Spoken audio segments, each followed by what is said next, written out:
So on this video, we're going to take you guys along as we build yet again another rat rack. So stick around, check it out.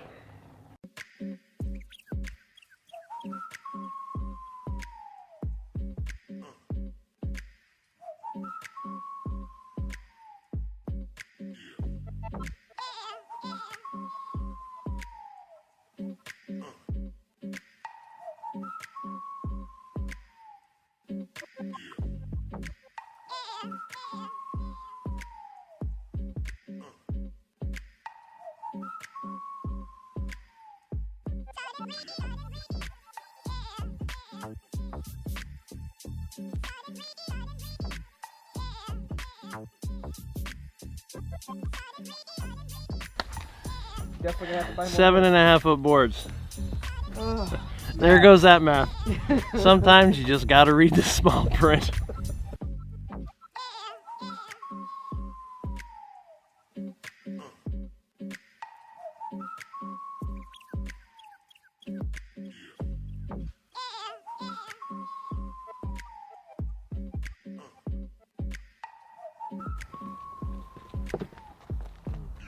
Just a basic concrete tub, Home Depot special, and then we're going to frame it so that it overlaps on the inside. Otherwise, the square corners come down here and they can chew through this. So if you shorten it back so your corners are inside of the tub corner, they can't chew holes.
So the suckiest part about building a rat rack is attaching, well, not really attaching the wire mesh, but cutting the wire mesh. Wouldn't you agree? I would agree. So what you got there? The roto zip, the roto saw. That blade, diamond tip blade. Anybody that's built rat racks, y'all gonna love this. Check this out.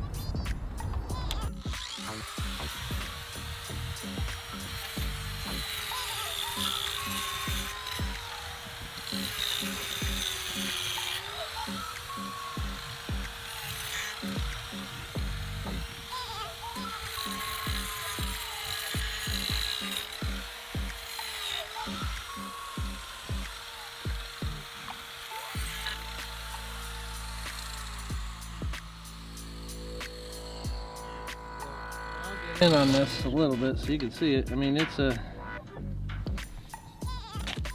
good cut all the way down, nice and clean.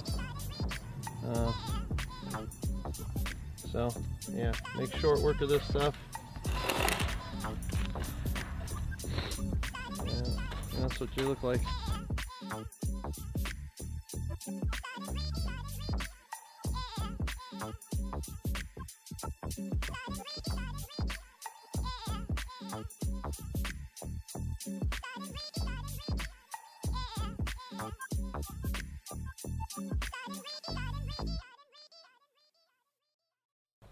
Okay, so another quick little stage here.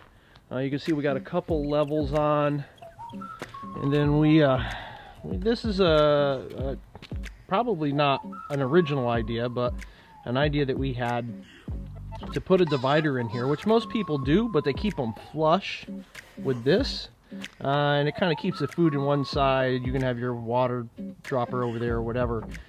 We decided to raise this up and actually support the bottom of the tub. So what we're going to do, these are just the tops. We'll have rails, so the tub will ride on rails here. It'll ride on a rail here, and then it's going to ride on this. So Matt's going to slide that in, which he's pretty good at doing. So there's your tub. It'll sit. There'll be a backstop here that'll just keep this from going too far back. But you can see it sits here. It's going to take some of the weight, because what happens with these, the way it's set up this way, is if I'm pulling this out from this side, which it could open this way, at least right now. As I open it, with time, this starts to sag. The plastic just starts to sag. So what we're hoping is that like this support is gonna provide some support there so that we don't have that sag, and then it goes. So we're going to show you quickly how we're going to go from level to level. What we did down here, there will be a bin. This is a little short, but we have casters we're going to put on the bottom. It'll give us about an inch off the floor. Then we put our riser, or our support piece, our tub. We set one on top, and we took measurements along this line here from the top to the bottom, and then we made blocks. So we made cheater blocks. So as you can see here, we got our cheater blocks in, and this is just going to support the next level. Matt's going to come in with that, and it'll probably fall down. There's usually two of us, building this. And then that's all right. So we're still at this. I'm going to spin this around a minute and show you where we're at and explain how we do rails. I do the rails a little bit differently than everybody else. A lot of people tend to flip these upside down and build them upside down. I actually don't do that. I build them right side up, and I like to use clamps, and then I can fine-tune the rails based on walking around and looking at gapping and things like that. So I'll show you what I'm talking about. So here you can see up here we've got our rail system. This is already installed. We did this one. We cut all our blocks. Now here we did have to notch these.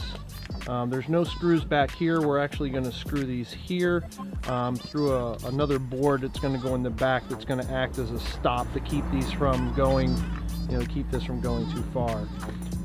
So how we do our rails, again, I'm going to clamp these on, and I'm going to get right in here, and I'm going to make sure my gapping over here is acceptable on this side. Like this metal sticking down, but that may not affect the function of that.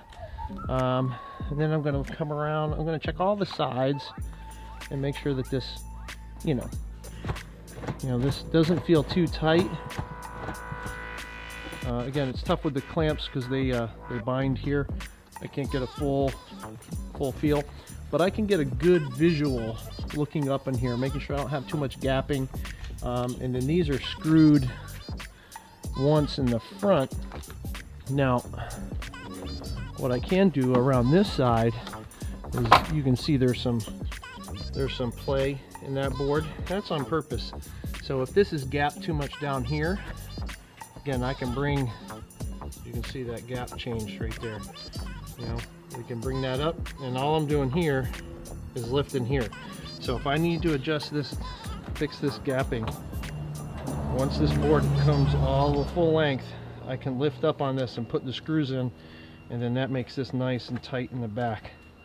And again, the wide boards on the sides just really, they take the rounded part, so it keeps the rodents from getting to the rounded part of the tub. So again, this is the first time we've done these with the wide rails on the sides. Pretty excited about it. I think it's going to work really good. It looks really good, and then this extra support in the middle is just going to be fantastic. So I believe. So now we're just working our way down. Then we last minute decision, we decided to go ahead and just leave this at 5 high. We're going to cut these off up here. So if we ever go back and decide to add that level, we can. All right, guys. So the fine-tuning part and the whole benefit of putting these dividers in is to make sure that when I look back here, that you can see that play, and it's not really touching up here. And I want to make sure that there's good contact. So we're gonna make sure that that board is centered. Matt will center it on his end, make sure that's good. And then I don't know if you can see my hand down here. I'm actually gonna push up. I don't want to put pressure to it, but I do want it to make contact. So I'm just gonna take and put just enough pressure on there to get contact. He's gonna pilot his hole. And then in goes the screw. So that sucked up good. So now when I push this bin back in, that back end is cranked. Not cranked, but it sucks it up nice. So when we come back around, and again, we start looking at gapping. There's just enough gap there so that it slides, but nothing so anything's gonna get out. And again, nice contact. It's supported. It's supported. You know, this is never gonna sag on us. You know, just rock solid. You can see we got the casters in place. I'm down here. This thing's gonna move around, and it is very, very well built. It doesn't move around at all. And again, like you saw with the rails, we put the glue on, so that glue is gonna lock everything in. Matt's gonna have center, and then if he lets go of it, you can see there's a gap there. But we just want it to ride a little bit. So, sorry about that. So he'll find center for the board. I'll put up a little pressure up. He's gonna, little pilot hole. He's gonna throw one of those screws in, and that is gonna suck it in. And then the second screw, you see it sucked right up. Then I'll double check. Nicey nice. Without bins, well, we bought one bin today just to kind of get it put together.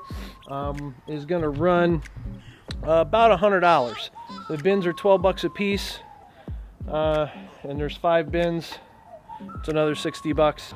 You know, you're about 150, 160 bucks. Once we get it in and get it operating, we'll do a little follow-up and maybe take you guys over there so you can see the confined space we got that we're breeding our rodents in. Yeah, there you go. So 5 levels.